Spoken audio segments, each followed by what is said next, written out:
Welcome to Voices, a podcast from the Institute for Human Rights and Business. Here, we're seeking to elevate the range of perspectives on the role of business in the world and in people's everyday lives.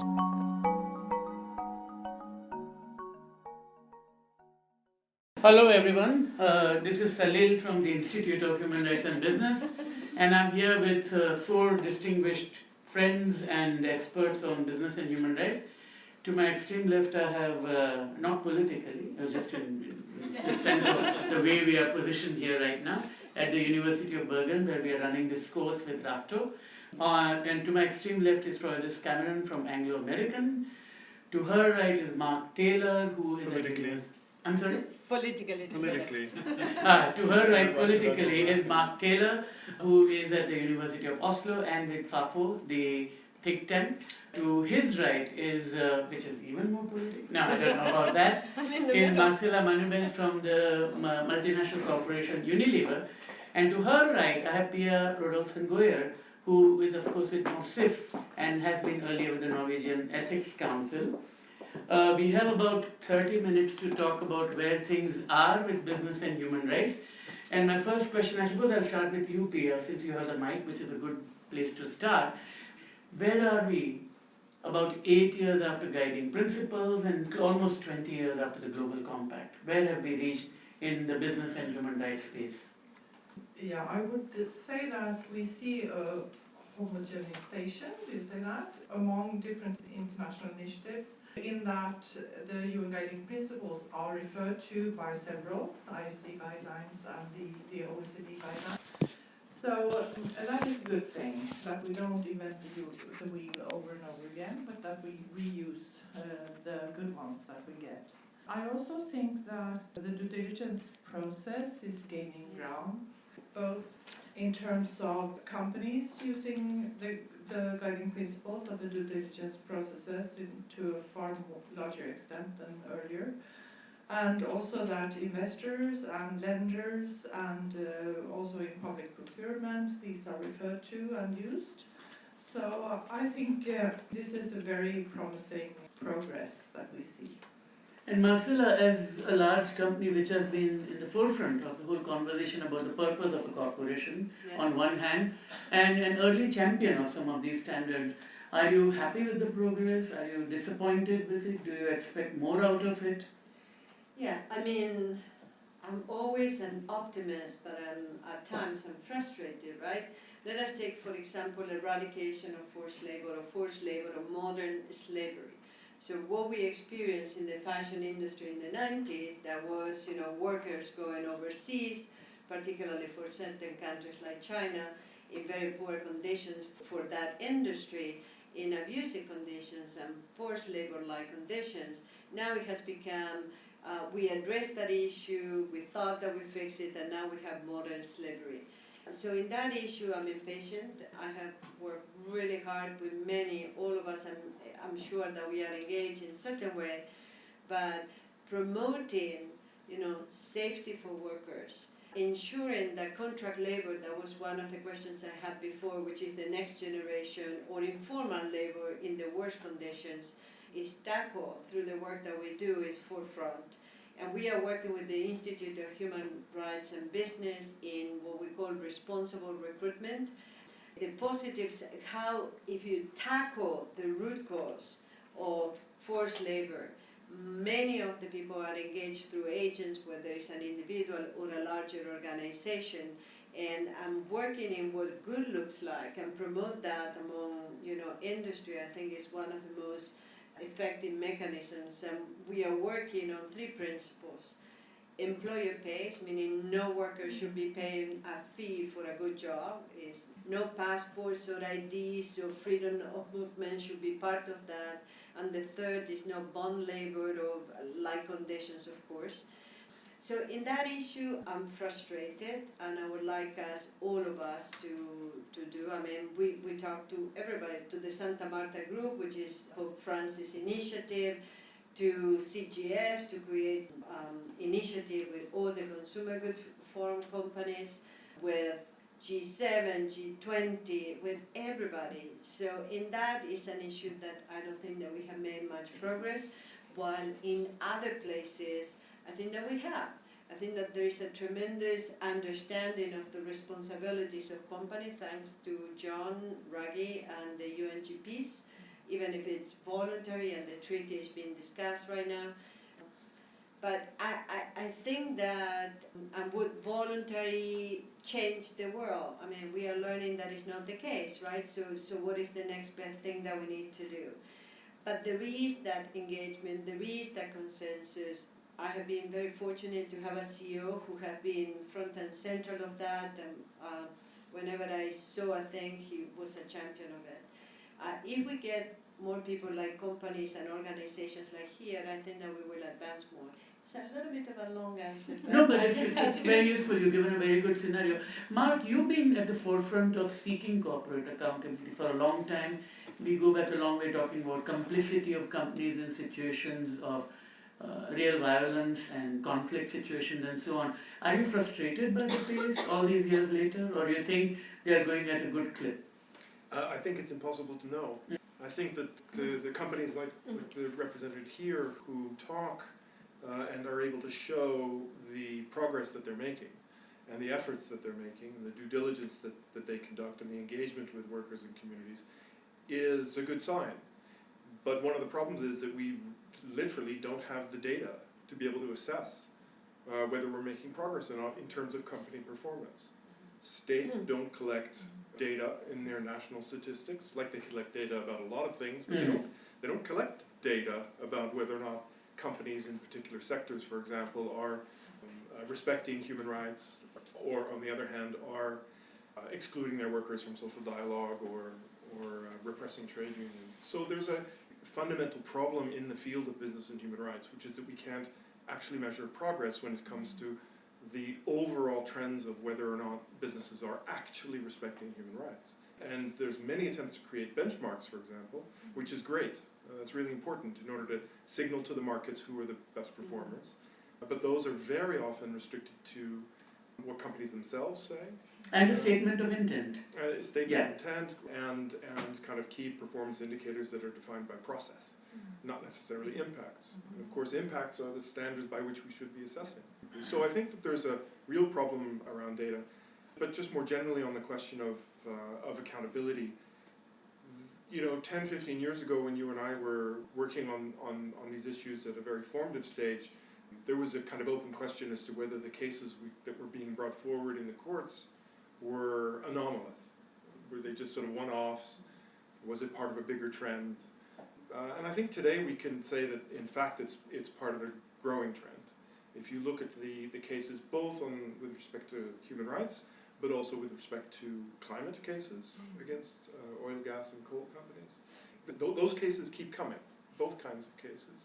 And so I think that at least is some indication that the problems aren't going away, and that people are feeling a lack of trust in the ability of governments to protect them or to do the right thing when it comes to ensuring that companies respect human rights. Can I ask a follow-up? You have more cases. Is that because you have more information because of technology and more transparency, and therefore vis-a-vis 15, 20 years ago? You mean that people on the ground have more access to information and lawyers and all that sort of stuff? Yeah. It's really hard to know why those cases keep coming, except that there remain problems that people don't get solved through social dialogue, through trade unions, or the OECD contact points and mechanisms like that. For example, or for normal state mechanisms for preventing those things from happening or responding to them. And so the resort to the courts should always be a last resort, but in many cases it's kind of the only resort for some people. But as I say, the overall picture is really hard to discern because we don't have the bigger picture. So, Froydis, you are in an industry, and you've been with an oil company and now you're with a mining company. So the question I have is the extractive sector tends to get a lot of attention. Some within the group and industry would say there is disproportionate attention, but there is a lot of attention. Do you feel as a company that adheres to some of the standards, or at least attempts to adhere to the standards, that you're being picked upon because you've raised your head above the parapet and therefore people go after you? Does that influence your choices? Yeah, sometimes sometimes we have discussions about an English phrase, being the tall poppy. So, poppy is a red flower. If you're the tall poppy, you're very visible. I think I can only talk from Anglo's perspective. Anglo has a part of its DNA is around the sort of social consciousness and about being part of the community. The founder was even talking about our social responsibility 100 years ago. So it's not just about shareholder return, it's about how we can actually work and benefit the communities that are hosting us. So I think Anglo's never been afraid really to sort of push forward for what it believes in, whether or not that's a leadership position or not. It depends on the context, but I think it really wants to understand with its purpose and its values how it can push for what it believes in. There was a big example of this was we took the lead in South Africa on HIV and AIDS when nobody wanted to touch it. The president was opposed to even the existence of... Exactly. Yeah. In South Africa, we had a workforce of, over 50,000. Large proportion of them had HIV or AIDS. The president was denying the existence of it. This is Thabo Mbeki, of course, we are talking about. And so we as a company said, no, actually, we need to do something completely different. So we really wanted to make sure that, we were getting testing. We were the first company to provide antiretroviral drugs to our workers and then to their dependents. So I think, that was a really icky subject at the time that everybody's like, well, why the hell is a mining company talking about things in this space? And I think another one is around, what you're talking about in terms of gender-based violence.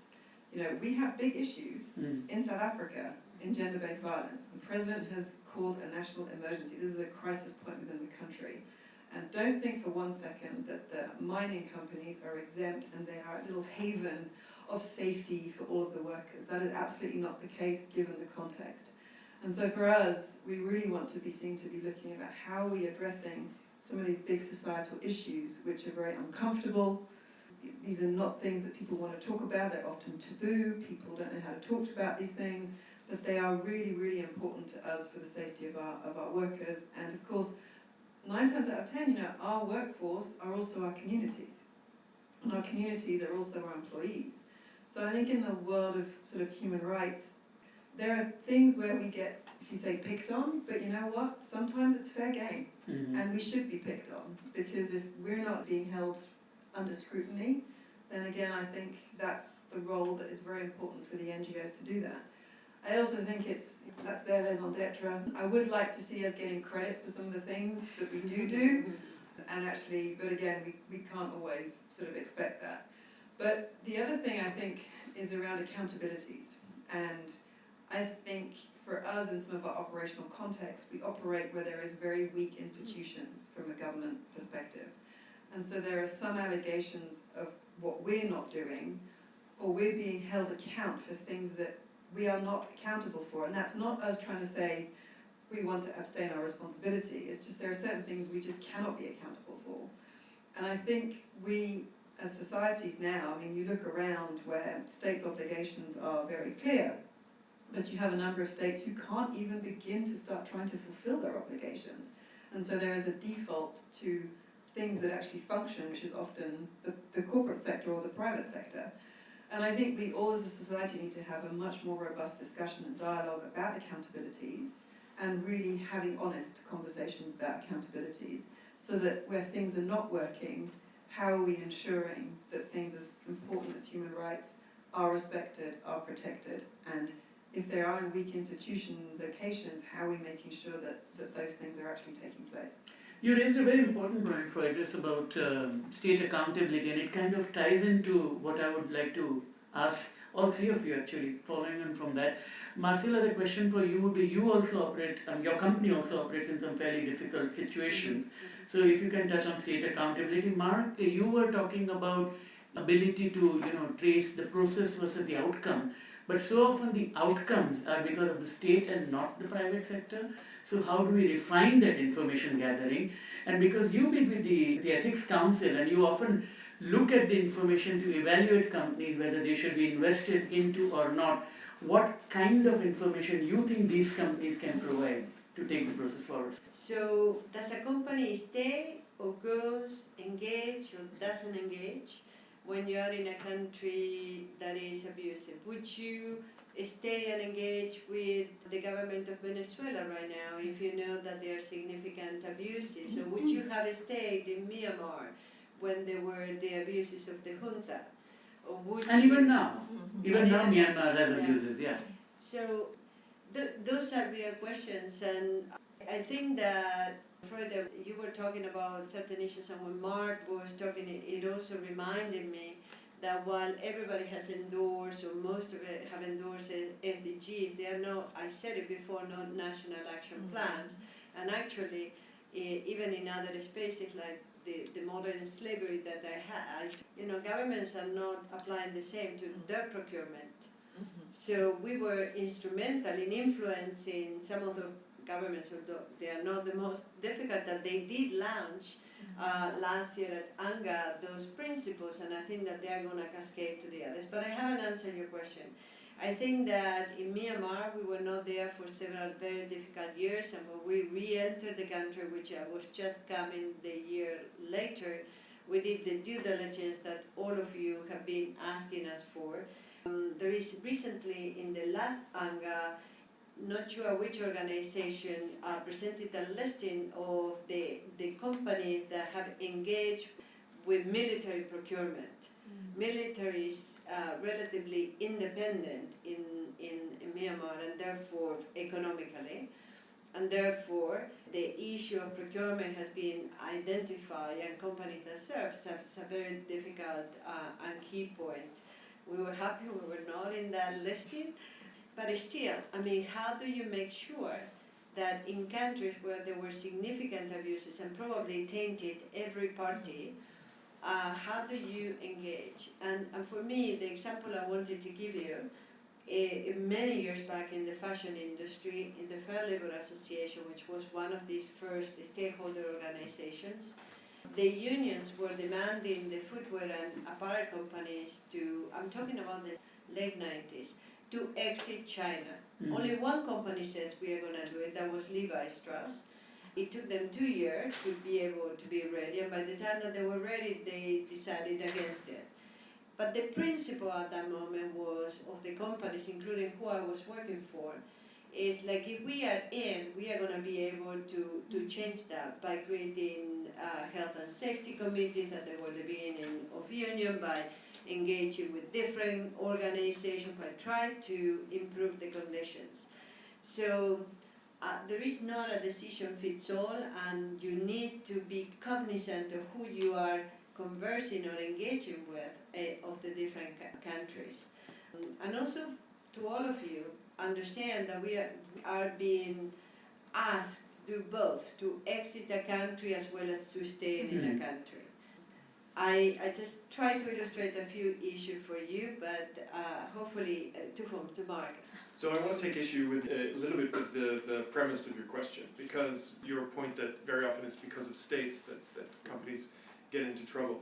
And while that's true, it is in fact the interaction of markets and states that create these structural realities, whether it's forced labor or child labor or whatever different forms of violence or repression. Those are structural realities on the ground that arise from poverty, that arise from very long historical inequalities, etc. So, and those aren't just sort of states as institutions that are responsible for those in causal terms. So if we think about them as structural realities and things that businesses end up helping to perpetuate, or if they're doing the job right, helping to solve. The question was, how can we separate in order to create responsibility and understand responsibility, where responsibility lies better? And I think there's a couple of answers to that. One is that very old, tried and tested mechanisms of state inspection, for example, of labor conditions and in labor markets, have to be invested in, have to be moved forward and have to adapt. But I think we also need to think a little bit more creatively. Every time I hear a politician say, launch a new initiative on business responsibility or CSR and say, and we, as a kind of an afterthought, we expect the media and civil society to be the watchdogs. I want to put up my hand and say, so great, tomorrow we'll be expecting the announcement of the $100 million fund to finance all of that watchdog activity. Because right now it's horribly underfinanced. It's treated as though it's a kind of voluntary activity that just happens in and of itself. And there aren't strategic initiatives, except among a few private funders, to consider how we would go about supporting that. And then finally, I would say we need to think more creatively about disclosure. Right now we have very passive reporting requirements, which are both for both reasons of reputation, but also very reasons of legal risk. Companies are limited in what they can actually say about actual impacts that they detect themselves as having been involved with. And that, I think, is an issue that business and human rights community has kicked down the road and decided we're just going to let auditing solve that. And auditing can't solve that. And so we need to think more creatively. We need to create, for example, mechanisms that empower workers, both workers, affected workers, but also their allies in global trade unions, and consumers and investors to demand disclosure from companies about their due diligence, about the impacts that they detect, and find ways to make it possible for companies to disclose on demand when they're asked. I'm talking here about a kind of Freedom of Information Act for the private sector, actually. Yeah. What do you think, Pia, about these ideas? I have to make a clarification at first, because the Council on Ethics, they they come in afterwards when all the decisions have been taken, and also the wrong decisions to invest. But I think that what Mark is speaking about on disclosure, I think there's a lot of things that could be done in terms of small and medium-sized companies. Because if we look at Norway, it's like 90% of companies are small and medium-sized. We speak about laws. We need more laws. But we haven't even given them an opportunity to do things right first. So I think that is an important starting point to really assist, but also to demand more reporting from smaller companies, just to make them sustainable and to get things in order. But I see from the investor community, they are screaming about more information, more data, more comparable data over time and systematized, and so it's comparable and also over time. So the investors, they need this, but it's a question of how to push companies to start this reporting without getting the assistance from the authorities. I think it's really an important governmental issue, actually, to create tools and to kind of tease the companies to start doing this, because it's good for business and it's good for the investor community and Marcela? Yes. So we disclose a lot. We do.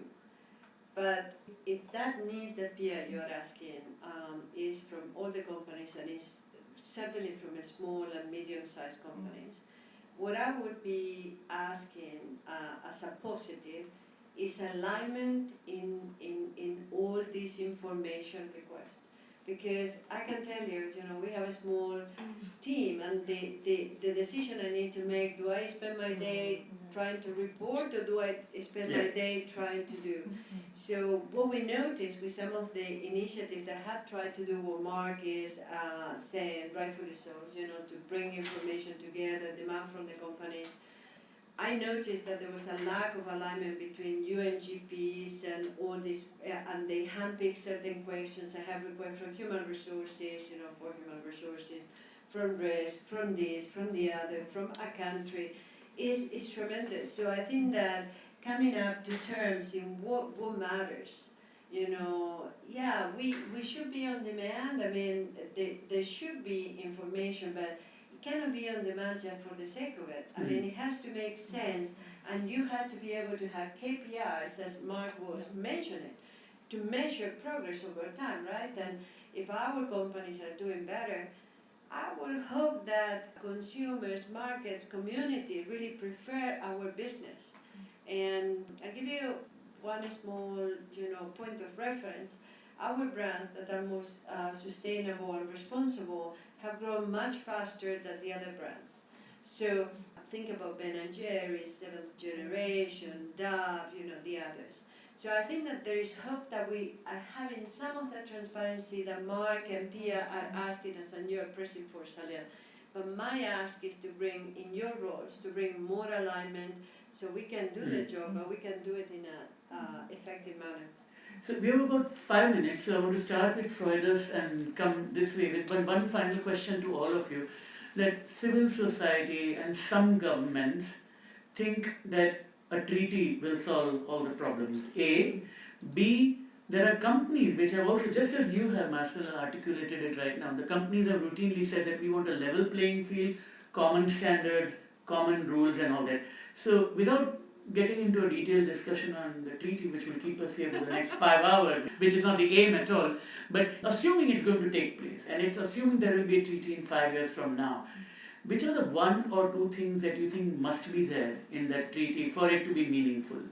I don't know. I really don't know. I mean, I think the things that we've talked about here around, Yeah. I agree with you, Mark. Everybody has a policy, and before that, people were asking, have you got a policy? Tick. That's not a KPI. It really isn't. And have you done a risk assessment? Tick. That's not a KPI either. It should be much more focused on outcomes and the impacts that you're having, both positive and negative, about how you're actually addressing them. I think it would be really around, I really firmly believe around understanding the context. And that really is about really understanding the operational context in which you're going in to do your activities. And that requires time, and people need to really understand that. And I think it also needs to really emphasize and maybe crystallize the multi-stakeholder nature of that. So again, this whole point around accountability. So if businesses are going to go in, it's about really understanding all the different actors in that context and who's going to be accountable and what they're going to do together to ensure that everybody is fulfilling their obligations. So, with the treaty, it's being done at a sort of, intergovernmental level, but then making sure that within those different contexts, business is being given its obligations, but also that the states are held to account as well. Mark? Yeah, could go on for a very long time. I think the treaty as it stands in the draft as it stands now is a very kind of real attempt to create some kind of transnational mechanisms for accountability. So I'm not going to say that. I think that's necessary, and I think to the extent that the treaty manages to push that forward, that's great.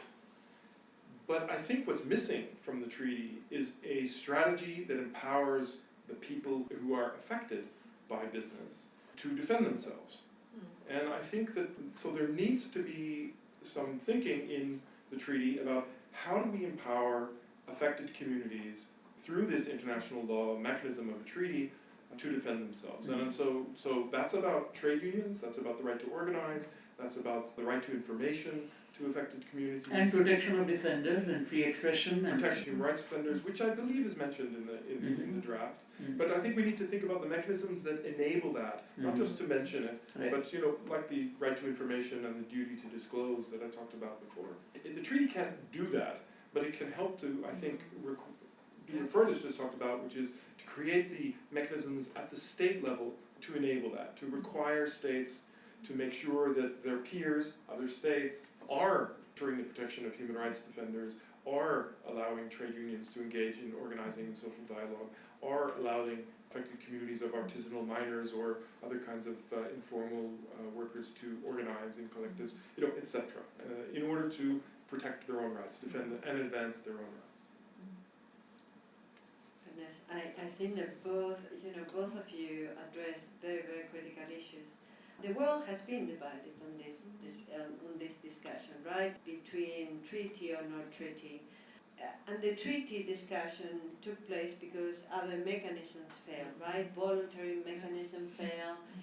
Although there were a lot of good activity, only certain groups have undertaken voluntary implementation mechanisms.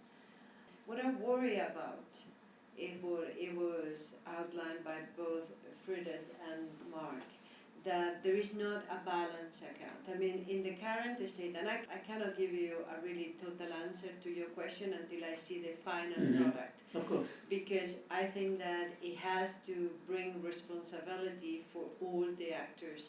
But at the end of the day, we are in agreement. We have yesterday a very interesting discussion on something else which we were in different positions.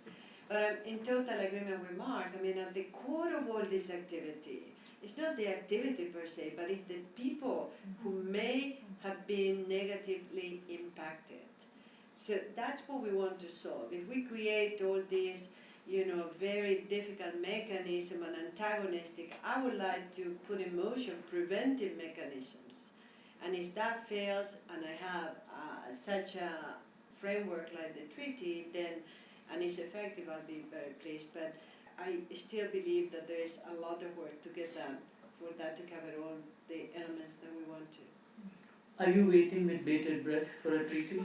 I think that it should be a treaty that is directed towards states, like normal treaties, and could also follow the same pattern as other treaties under the UN, with a reporting system and a follow-up system by treaty bodies and so on. But I think one should focus on states making sure that the companies operating from your country or in your country should do no harm. And they should make good assessments and report externally how they handle these risks that they discover, and also that it should be a responsibility of the boards, and that it should have effects if they don't do their work properly. I think we are the bare bones of very good ideas which are not terribly new, and in fact that's a good and a bad thing, that we don't have to reinvent the wheel here. One is transparency, the other the protection of the ones who are vulnerable. 3, greater clarity about the role of the state and the corporation. 4, a recognition that the two are aligned and together and they cannot be taken apart from one another.